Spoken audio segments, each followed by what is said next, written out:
Hello, this is Pastor Marvin McKenzie from Bible Baptist Church in Puyallup, Washington. Welcome to today's Daily Visit with God. I'm going to read out of Genesis chapter 19 and verse 3. And this is the passage. It has to do with Lot. And he is in Sodom at this time, and the angels have come down to visit the city to see if it's in the kind of condition that they think it is. The Bible says in Genesis 19 verse 3 concerning Lot, he pressed upon them greatly, and they turned in unto him and entered into his house. And he made them a feast and did bake unleavened bread, and they did eat.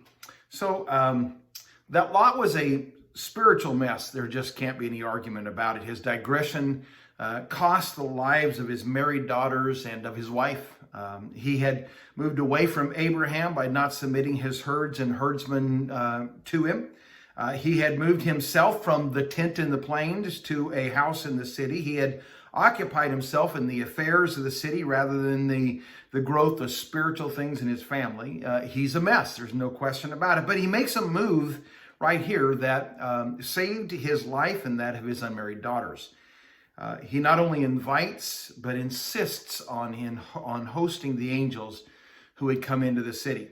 You know, very often when a person is out of fellowship with the Lord, he tends to shy away from spiritual things. Those spiritual things remind him and convict him of his wayward position.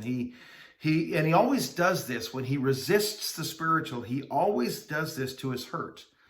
But in Lot's case, rather than shying away from the angels, he pressed them to enter into his house, and in the doing of that, he was spared. True enough, it was his sons-in-law mocked him, but he and his daughters nonetheless were saved. You know, a wise Christian will insist that God and the things of God flood his home. He will press them in despite the objections and the obstacles to letting them in. Once inside, it is God and the things of the Lord that become really our salvation. We don't protect them. They preserve and protect us. And so Lot was a mess, but this one time he made a wise decision.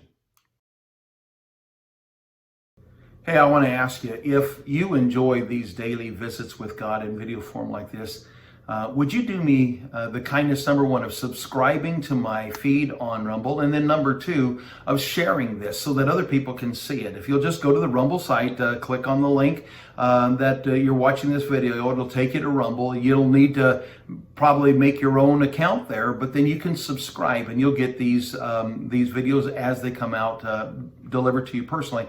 And then just take the time to click the share button so that others can find these videos and be blessed as well.